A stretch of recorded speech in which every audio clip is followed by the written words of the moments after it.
আউযুবিল্লাহি মিনাশ শাইতানির রাজিম বিসমিল্লাহির রহমানির রহিম। সুপ্রিয় শিক্ষার্থীবৃন্দ, আশা করি সকলে ভালো আছো, সুস্থ আছো, সুন্দর রয়েছো। বরাবরের মতো তোমাদের মাঝে আবারও একটি নতুন টপিক নিয়ে চলে আসলাম। আজকের আলোচনার বিষয় হচ্ছে সার্বজনীন ত্বরণ। সার্বজনীন ত্বরণটা কি, এই বিষয়টা আমাদের জানতে হবে। এর আগে আমরা জেনে এসেছি সার্বজনীন স্থানাঙ্ক, সার্বজনীন বেগ। এরপর আমরা জানব সার্বজনীন ত্বরণ। তো সার্বজনীন যে ত্বরণ, এই সার্বজনীন ত্বরণটাকে জানার ক্ষেত্রে আমরা স্বাভাবিকভাবে জেনে এসেছি বা জানি সেটা কি, যে বেগ থেকে কিন্তু ত্বরণ তৈরি হয়। বেগ কাকে বলা হচ্ছে? বেগ হচ্ছে যে সরণের পরিবর্তনের হার। কিন্তু আমরা চিরায়ত বলবিদ্যায় দেখেছি যে সার্বজনীন স্থানাঙ্কর পরিবর্তনের হার, সেটা হচ্ছে কার সাপেক্ষে? সময়ের সাপেক্ষে, সেটাকে বেগ বলা হয়। এবং বেগটাকে আমরা প্রকাশ করেছিলাম যে সার্বজনীন যে বেগের সমীকরণটা পেয়েছিলাম সেটা হচ্ছে এটা, যে গত ক্লাসে আমরা আলোচনা করেছিলাম যে সার্বজনীন বেগকে কি দ্বারা প্রকাশ করা হচ্ছে। সার্বজনীন বেগের যে সমীকরণ, সেক্ষেত্রে আমরা দেখেছি যে সার্বজনীন যে বেগের সমীকরণ আর ডট আই ইকুয়াল হচ্ছে summation 3n J is equal to 1। এটা দ্বারা বোঝানো হচ্ছে যে তম কোণার, অর্থাৎ তিন দিকের, অর্থাৎ তিনটি যে দিক রয়েছে এক্স ওয়াই এবং জেড, তিন দিকের সমষ্টি বোঝানো হচ্ছে। এবং del R I vector divided del Q J into Q dot J plus del R I vector divided by DT. এটা হচ্ছে আমাদের সার্বজনীন বেগের সমীকরণ। সার্বজনীন বেগের সমীকরণটা কিভাবে হয়েছে এর আগের ভিডিওটা দেখলে তোমরা বুঝতে পারবা। তারপরে আমাদের যে আলোচনার বিষয় যে সার্বজনীন ত্বরণ। তাহলে সার্বজনীন ত্বরণের ক্ষেত্রে আমরা জানি যে বেগকে যদি সময়ের সাপেক্ষে অন্তরীকরণ করা হয় তবেই কিন্তু আমরা কি পেয়ে থাকি? সার্বজনীন বা ত্বরণ পেয়ে থাকবো। তো সময়ের সাপেক্ষে এখানে আমরা ব্যবকলন করে পাই, অর্থাৎ ব্যবকলন করা বলতে বোঝানো হচ্ছে যে আমাদের অন্তরীকরণ করতে হবে। ব্যবকলনের অর্থই হচ্ছে অন্তরীকরণ করে পাই। তাহলে অন্তরীকরণের ক্ষেত্রে আমরা কি দেখতেছি যে কার সাপেক্ষে? সময়ের সাপেক্ষে। তাহলে ডি ডিভাইডেড বাই ডিটি, একে এই যে আর ডট আই ছিল, আর ডট আই লিখলাম, সমান সমান দিলাম, সমান সমান, এরপর ডি ডিভাইডেড বাই ডিটি, অর্থাৎ এই পাশে অন্তরীকরণ ডিটি এর সাপেক্ষে, এই পাশে পুরোটার সাপেক্ষে অন্তরীকরণ ডিটি, এবং যা ছিল তাই এখানে আমরা লিখে রেখেছি। এখানে আমরা ডিটি এর সাপেক্ষে আর ডট আই ভেক্টরকে অন্তরীকরণ করলাম। আমরা ইতিপূর্বে জেনে এসেছি যে সময়ের সাপেক্ষে কাউকে অন্তরীকরণ করলে তার মাথার উপর একটা ডট চিহ্ন ব্যবহার করা হয়। তাহলে একটা ডট চিহ্ন ছিল, এবং তাহলে দ্বিতীয়বার যখন অন্তরীকরণ করতেছি তখন তার মাথার উপর কয়টা ডট চিহ্ন ব্যবহার হবে? দুইটা ডট চিহ্ন ব্যবহার হয়েছে। অর্থাৎ দুইটা ডট চিহ্ন দ্বারা বোঝানো হচ্ছে যে আর, এই আরটাকে আমরা দুইবার অন্তরীকরণ করেছি। এরপর এই যে 3n summation J is equal to 1, এই অংশটুকুকে আমরা বাহিরে নিলাম। এটা যেহেতু ধ্রুবক রাশি, বা এটা দ্বারা আমরা যেতম কোণার কি অবস্থান, অর্থাৎ ত্রিমাত্রিক অবস্থানের সমষ্টিটাকে আমরা বুঝে থাকি, এটাকে আমরা বাহিরে নিলাম। এরপর ডি ডিভাইডেড ডিটি, এটা দ্বারা অন্তরীকরণ একবার এটাকে বোঝাচ্ছি, আর একবার প্লাস দিয়ে আমরা এটা হচ্ছে আমরা প্রথম ব্র্যাকেটের মধ্যে রাখলাম। কেন রাখলাম একটু পর বুঝতে পারবা, যে এটাকে আমরা ইউ, এটাকে আমরা ভি, ইউভি এর যে দুইটা সূত্র রয়েছে সেই দুইটা সূত্রের আকারে ফেলার জন্য আমরা এইভাবে, অর্থাৎ ডি ডিভাইডেড বাই ডিটি, এই ব্র্যাকেটের সেকেন্ড ব্র্যাকেট দিলাম এবং ফার্স্ট ব্র্যাকেটের মধ্যে বন্দি করলাম। এরপর প্লাস চিহ্ন দিলাম, এবং এই যে ডিটি এটা পৃথকভাবে এর আগে দিলাম, অর্থাৎ ডি ডিভাইডেড বাই ডিটি। এরপর যা ছিল ডেল, এক্ষেত্রে আর I vector divided by DT, এখানে ডিটি ছিল, এবং কার সাপেক্ষে অন্তরীকরণ করতেছি? সময়ের সাপেক্ষে। এবার এই যে অবস্থান রয়েছে এটা ঠিক রাখলাম। এবার এই যে এটাকে যদি আমরা ইউ ধরি, এটাকে যদি আমরা ভি ধরি, ইউভি এর সূত্র অনুসারে আমরা জানি যে ইউভি এর সূত্র হচ্ছে ইউকে রেখে ভিকে অন্তরীকরণ করতে হয়, আবার ভি কে রেখে ইউ কে অন্তরীকরণ করতে হয়। তো আমরা প্রথম অবস্থায় এই যে এটাকে যদি আমরা ইউ বিবেচনা করি ইউ, তাহলে ইউ কে রেখে দিলাম এবং ভি, এটা যদি হয় ভি তাহলে ভি কে অন্তরীকরণ করব। ভি কে অন্তরীকরণ বলতে কিউ ডট জে কে আরেকবার অন্তরীকরণ করা হবে। সময়ের সাপেক্ষে একবার অন্তরীকরণ করার ফলে এখানে আমরা সমীকরণে কিউ ডট জে পেয়েছিলাম, অর্থাৎ একটা ডট চিহ্ন পেয়েছিলাম। আবারও বলতেছি, যেহেতু আবার সময়ের সাপেক্ষে দ্বিতীয়বার অন্তরীকরণ করতেছি, তখন কিউ ডট জে এর উপর আমাদের কয়টা ডট চিহ্ন, দুইটা ডট চিহ্ন ব্যবহার হলো। এরপর ব্র্যাকেট চিহ্ন দিয়ে রেখে দিলাম প্লাস, এক্ষেত্রে আমাদের কি হচ্ছে যে আবার আমাদের কাকে রেখে দিতে হবে, ভি কে রেখে দিতে হবে। এই যে ভি কে রেখে দিয়েছি, এবার ইউ কে অন্তরীকরণ করব। প্রথমে আমরা কাকে রেখে দিয়েছিলাম, ইউ কে রেখে দিয়েছিলাম। এবার আমরা কাকে করতেছি, যে ইউ কে অন্তরীকরণ করতেছি।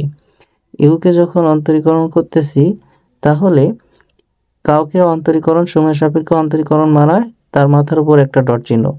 তো এক্ষেত্রে আমরা কিউ এর উপর কেন দিলাম না, শুধুমাত্র আর এর উপর দিলাম। শুধুমাত্র একটার উপর দিলেই এটা বিষয়টা বোঝানো হয় যে এটা পুরোটার উপর অন্তরীকরণ করা হয়েছে।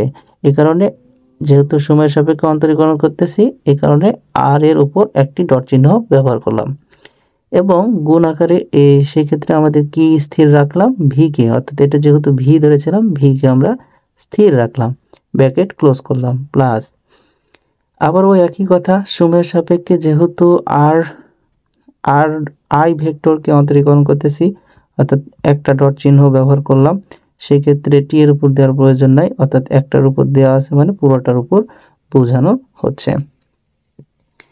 এরপর এই অংশটুকু স্থির রাখলাম, ঠিকই রাখলাম, 3n summation J is equal to 1। এবার এক্ষেত্রে আমরা যেটা পাইলাম যে আর del R I vector divided by del Q J, এটা ঠিক রাখলাম, এটাও ঠিক রাখলাম যে Q double dot J plus.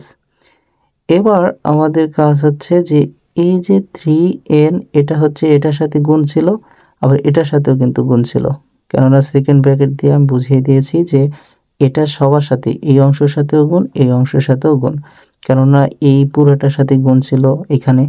তো এইটা সেকেন্ড ব্র্যাকেটের বাইরে আছে মানে এই দুইটার সাথে গুণ। তো এক্ষেত্রে আমরা 3n summation J is equal to 1 রাখলাম এবং del R i dot vector divided by del Q j, bracket ঠিক রাখলাম, অ্যান্ড এটা দ্বারা যা ছিল সে অবস্থায় রেখে দিলাম, অর্থাৎ কিউ ডট জে এটা রেখে দিলাম প্লাস, এক্ষেত্রে আমাদের কি ছিল যে del r dot i vector divided by DT, এটা রেখে দিলাম।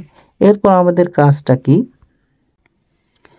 কাজ হচ্ছে এই যে আর ডট আই এর মান আমরা বসিয়ে দেব। আমরা পূর্বে দেখে এসেছিলাম যে আমাদের পূর্বেই এই আর ডট আই এর মান একটা ছিল, সেই মানটা আমরা এখানে বসাইব।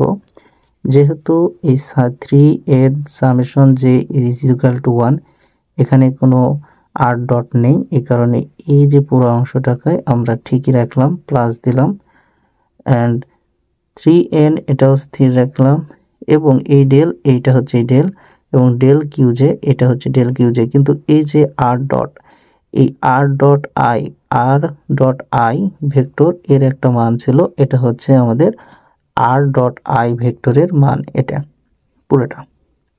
তো সেই ক্ষেত্রে আমরা কি ব্যবহার করতেছি, এই মান প্রথমে যেটা লিখেছিলাম সার্বজনীন বেগ, অর্থাৎ আর ডট আই যে সার্বজনীন বেগ, এই সার্বজনীন বেগের মান এখানে বসাই দিলাম, অ্যান্ড এই কিউ যে এটা আমরা গুণ আকারে রেখে দিলাম, গুণ আকারে এই প্লাস চিহ্ন দিলাম,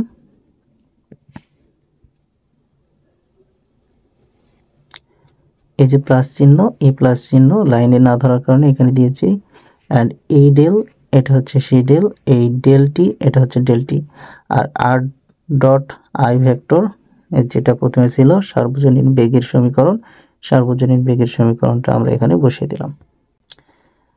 এই লাইনের ক্ষেত্রে আমরা এই অংশটুকু স্থির রাখলাম, এটাও ঠিক রাখলাম, এটাও ঠিক রাখলাম, কিন্তু এই যে 3n এটা জে এর ক্ষেত্রে ঠিক রাখলাম, কিন্তু এই ক্ষেত্রে দেখো যখন আমরা মান বসাইছি তখন কিন্তু এখানে আমাদের সমীকরণে ছিল জে ইজ ইকাল টু 1, আমরা যদি জে ইজিক্যাল টু 1 হয় এবং কে ইজিক্যাল টু 1 হয়, তাহলে আমরা লিখতে পারি কি যে জে ইজিক্যাল টু কে।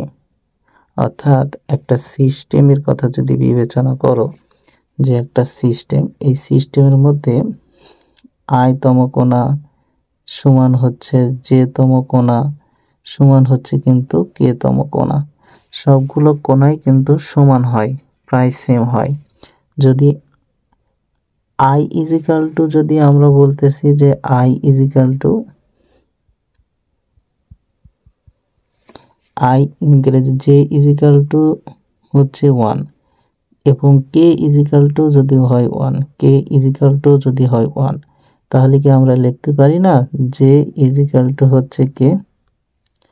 তো সেই ক্ষেত্রে আমাদের সমীকরণে এই জায়গায় ছিল জে ইজিক্যাল টু 1, কিন্তু আমরা এক্ষেত্রে এই যে যেহেতু জে ইজিক্যাল টু কে সমান, তো এই জে এর পরিবর্তে আমরা এখানে কে বসাইছি, অর্থাৎ পুরো সমীকরণের ক্ষেত্রে যেখানে যেখানে আমাদের জে ছিল সেখানে সেখানে আমরা কে বসিয়ে দিয়েছি। আশা করি বুঝতে পেরেছো কেন আমরা বসাইছি যে জে এর জায়গায় কে বসাইছি।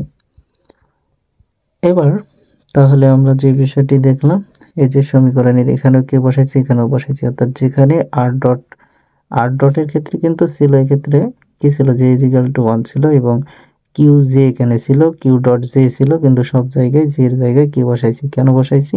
কেননা যদি দুইটার মানই এক হয়, কে ইজিক্যাল টু 1 এবং জে ইজিক্যাল টু 1, তাহলে আমরা বসাতে পারি। এরপর তাহলে এটাকে আমরা সামনে রাখলাম, এটা আমাদের যেহেতু ধ্রুব রাশি, এটাকে বাইরে রাখলাম এবং এই ডেল এবং এই ডেল, ডেলে ডেলে গুণ করলে ডেল স্কোয়ার অ্যান্ড আর আর আই ভেক্টর এটাও থাকলো, অ্যান্ড ডেল কিউ যে এটা বাইরে ছিল গুণ এটার সাথে গুণ হবে ডেল কিউ কে, এটার সাথে গুণ হয়ে গেল।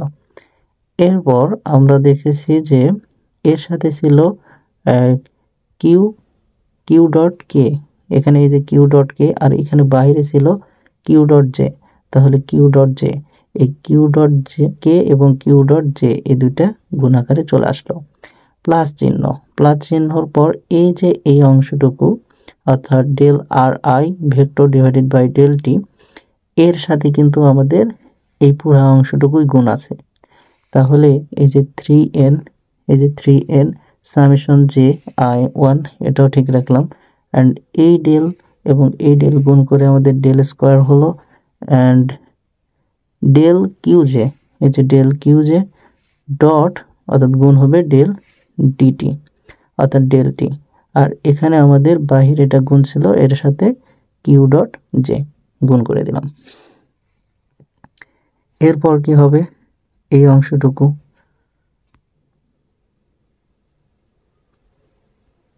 এখানে কি ডেল আর ডেল টি, তাহলে এর ভিতরে কি, যেহেতু আমরা এখানে আর ডটের মান বসাইছিলাম, আর ডট ভেক্টরের, আর প্রত্যেকটার যে এর জায়গায় কে বসাই দিয়েছিলাম, এবার তাহলে এটা যেহেতু ধ্রুব রাশি, এটাকে আমরা সামনে নিলাম, আর এই ডেল এবং এই ডেল গুণ করে আমাদের কি হলো ডেল স্কোয়ার, এবং হচ্ছে আমাদের আর আই ভেক্টর এটা থাকলো, ঠিক থাকলো, এবং ডেল টি, এবং এক্ষেত্রে আমাদের ডেল কিউ কে কি করলাম গুণ আকারে লিখলাম, এবং পাশে কি ছিল কিউ ডট কে, এই যে কিউ ডট কে রেখে দিলাম প্লাস, এরপরে এই যে এটা দ্বারা এই অংশটুকুকে গুণ হবে, অর্থাৎ del divided by del t t, এটা দ্বারা এই অংশটুকুকে গুণ করে দিলাম, তাহলে ডেল স্কোয়ার হয়ে গেল, del r del, del square r I vector divided by, এখানেও ডেল টি এখানেও ডেল টি, তাহলে এক্ষেত্রে আমাদের কি হবে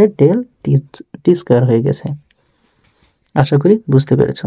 এই অংশটুকু স্থির মানে ঠিক হয়ে রাখলাম, এই যে পুরো অংশটুকু ঠিক রেখে প্লাস চিহ্ন দিলাম, অ্যান্ড এই অংশটুকু স্থির রাখলাম, এটাও স্থির রাখলাম। হ্যাঁ, এরপরে যে এই জায়গায় একটু দেখো যে এক্ষেত্রে আমাদের ছিল 3n জে ইজিক্যাল টু 1, আবার এখানে 3n কে ইজিক্যাল টু 1, এইটুকু খালি ভিন্ন, এইটুকু ভিন্ন, এটাও ঠিক এটাও ঠিক।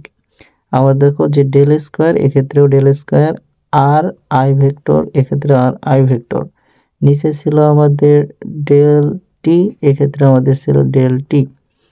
এক্ষেত্রে আমাদের কিউ ডট কে, এখানে কিউ ডট জে, এক্ষেত্রে আমাদের কিউ ডট কে। যদি আমরা বলেছিলাম এর আগে কে এবং জে যদি সমান হয়, তাহলে আমরা এই কে এর জায়গায় যদি আমরা জে বসাই দিই, অর্থাৎ J is equal to 1, K is equal two, অর্থাৎ কে এর জায়গায় জে বসালাম, এখানেও যদি কেউ জে বসাই, তাহলে আমরা নিচের এই লাইনটা পাই। অর্থাৎ এটা ঠিক থাকলো, এটা ঠিক থাকলো, অ্যান্ড হচ্ছে আমরা বসাই দিলাম যে এটা তো ঠিকই ছিল পূর্বের। আর এক্ষেত্রে আমরা এই যে এক্ষেত্রে কে এর জায়গায় জে বসাই দিলাম, জে ইজিক্যাল টু 1, এবং কে এর জায়গায় এখানেও জে করে দিলাম, এবং কিউ ডট জে কে এর জায়গায় জে করে দিলাম। তাহলে এই রাশিটা এবং এই রাশিটা দুইটা সেম হয়ে গেল, এবং del square into r dot i vector equal to del t square. কেন এক হয়ে গেল? আমি পূর্বেই বলেছি, যদি কোণাগুলো সমান হয় বা একই হয়, তাহলে আমরা কিছু ক্ষেত্রে মান পরিবর্তন করতে পারি। এরপরে লাইনটা আমাদের কি হবে তাহলে? আর ডবল ডট আই, এটা ঠিক থাকলো। এরপরে হচ্ছে যে এটাও ঠিক থাকলো, এটাও এই যে আমাদের ডট, এটাও ঠিক থাকলো। এখানে আমি গোল চিহ্ন দিয়েছি, এটা কেন দিয়েছি পরে একটু বোঝাচ্ছি। এই যে পুরো অংশটুকু এটাও ঠিক থাকলো, কিন্তু এটা হয়ে গেছে ডাবল, এটা একটা। এই কারণে আমরা কি করতে পারি, সেটা হচ্ছে যে 2 লিখতে পারি। দুইটা যেহেতু এটা একটা, দুইটা 2 হলো 2 and 3 এর সামেশন জে ইজিক্যাল টু 1 লিখলাম, আর এই অংশটুকু লিখলাম প্লাস দিয়ে এই অংশটুকু লিখে দিলাম। তাহলে আমাদের মোটামুটি কাজ শেষ।